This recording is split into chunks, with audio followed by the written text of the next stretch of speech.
So obviously we are in still very much the midst of the Tory leadership contest. Yesterday, obviously, we had the first round of votes, and the second round is due to open in an hour and a half's time, something around that, I think, at the moment. So we could find out certainly by mid-afternoon. I think it's 4. I think the polls close at 3:30, and I think the announcement's going to be like 4:30, something like that. So we will find out who gets dropped today. And I think the good money on the person who gets dropped out today is Suella Braverman. Given her performance yesterday, where she barely managed to pass the 32 mark required, it is more than likely, given the polling, and of course today's dropout will be the least popular one. So whoever has the least votes in today's vote gets dropped out. And of course, on Friday, we have our first live televised debate, which certainly I think will shift the scales in voting quite significantly the following Monday. But one of the things that has happened, obviously you had Penny Mordaunt coming out very, very strong yesterday in that first round voting, that has caused the Tory right to collectively start wetting itself in fear over Penny Mordaunt. And you really have to ask the question, why? Because Penny Mordaunt, when you look at her, she's not just a Brexiteer, she's like an original Brexiteer. She's very much in line with wanting their economic policies, their social policies, their home and domestic policies. But for some reason, they are absolutely terrified of her. And this morning, we've had Liz Truss's launch event where we've heard that in the past 24 hours, she rewrote her speech specifically to attack Penny Mordaunt, which is certainly interesting. And then you had Lord Frost, Old Frosty, emerge seemingly out of nowhere to do a media round to go out and attack Penny Mordaunt. And it seems that the right wing of the Tory party don't want her because they think that she's too ideologically impure.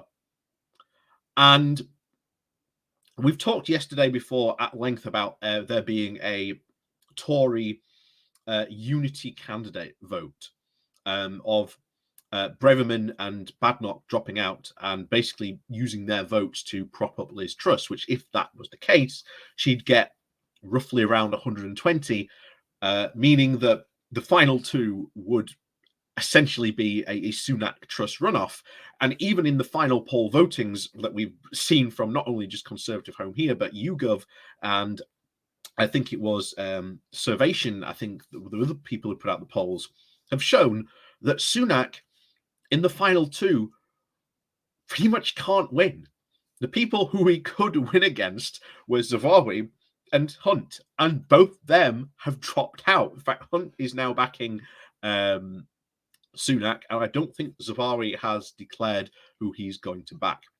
But today we'll go off to Conservative Home, because one of the things that one of the writers does on Conservative Home, he doesn't so much as write an article, he more writes little thought pieces and then puts them into an article. And we're going to go through his thought pieces today because he's pretty worried about not only the splits happening within the party, which he is which is quite funny, to be honest.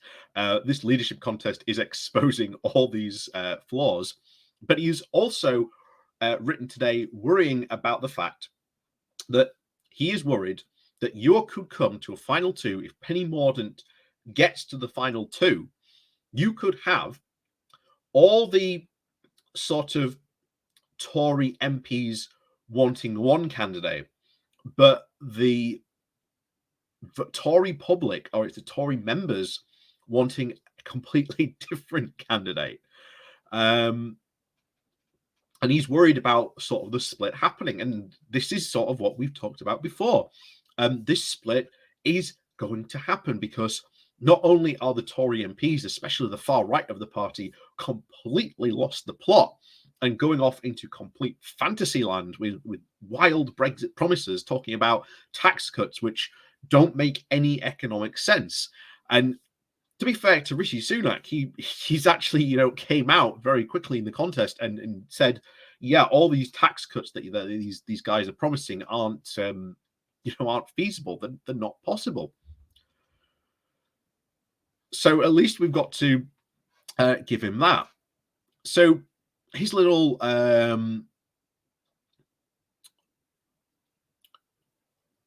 nuggets, where is it?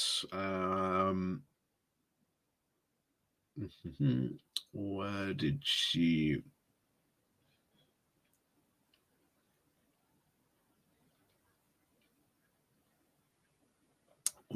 Where did you write this?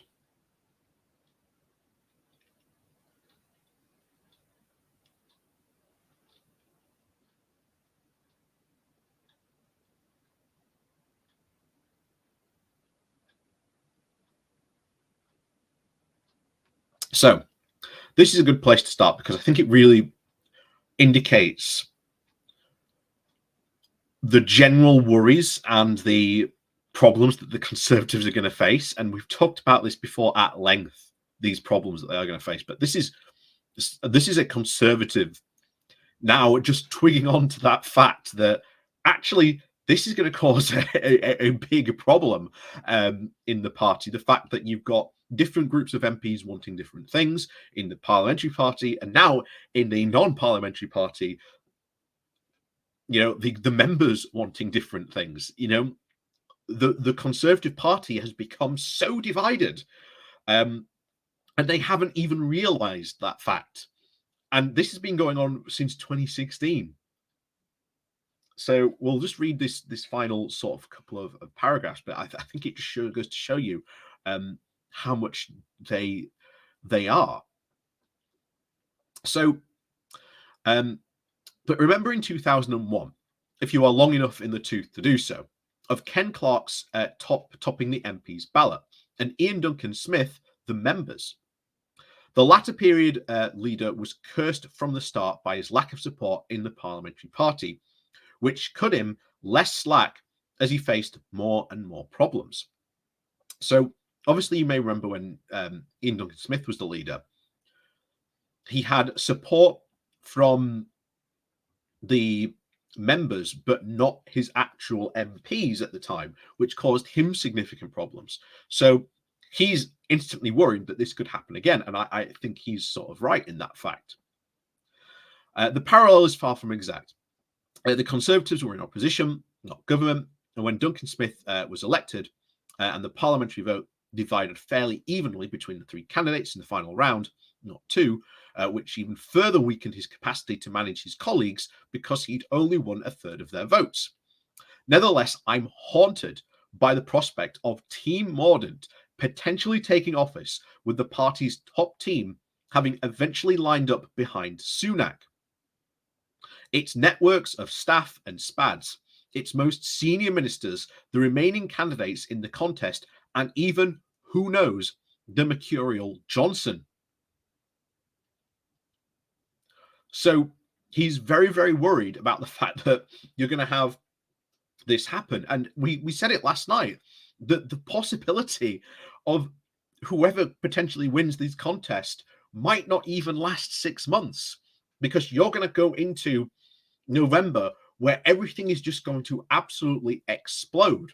The cost of living crisis is going to force the government to have to step in some very, very interesting ways. And of course, these Conservatives, especially the right wing, are not going to like that. They did not like Sunak doing that during the pandemic. So they are not going to like, be it, Mordaunt is his example there, having to step in to help people in need.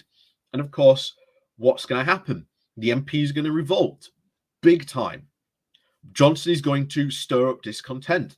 And I think in 6 months' time, we're going to be doing this leadership race all over again. I really think we are.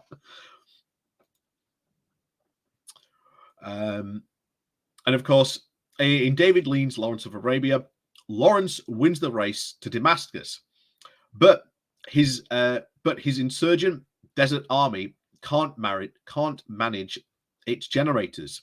The city burns, disillusioned and directionless. The rebels leave. Perhaps I look ahead too far to calculate too much. After all, these are still early days, and so much is unknown. It's really not unknown. It's really, really not unknown. The Conservative Party at this moment in time is so fractured at this moment in time. And this guy, again, writing for Conservative Home, I can't remember what his name is, Paul Goodman, only just seems to be twigging on to the fact that the party is so split, so divided, and not just in the parliamentary party, but in the non-parliamentary party as well. And this split, we're going to be here in 6 months' time again, having another Conservative leadership contest. Why? Because whoever wins this race is inheriting a poisoned chalice. Boris is going to be on the backbenches. You've got a huge crisis on the way, which not one of these contestants has an actual serious plan for helping or even trying to fix any of these crises. Just, oh, we'll do tax cuts, which will only add even more burdens to the crisis. And of course, what's going to happen? Johnson and all these other losers that we've talked before about, the wrath of the disappointed, going to descend upon their leader again, and the knives will be out again. And in 6 months' time, we'll be doing this song and dance again. I really fully do believe that. I really fully do. I don't think whoever wins this leadership race is going to make it to the next general election. I think we'll be seeing another Tory leadership race before then. So, as always, thank you very much for watching. Please do remember to hit that like, share, and subscribe button. And of course, down below, there are links to my Patreon page and one of today's link called Buy Me Coffee, where you can, well, buy me coffee. And as always, thank you very much to all those people who do help support the channel that way. And of course, beware, because apparently Gavin Williamson is out there practicing some dark arts. So yeah, that could be fun. That could be very, very fun. And Gavin Williamson's dark arts sounds like a really terrible magic book, but that's the craziness of the Tory leadership race. So as always, thank you very much for that. And like I say, we'll see you all next time.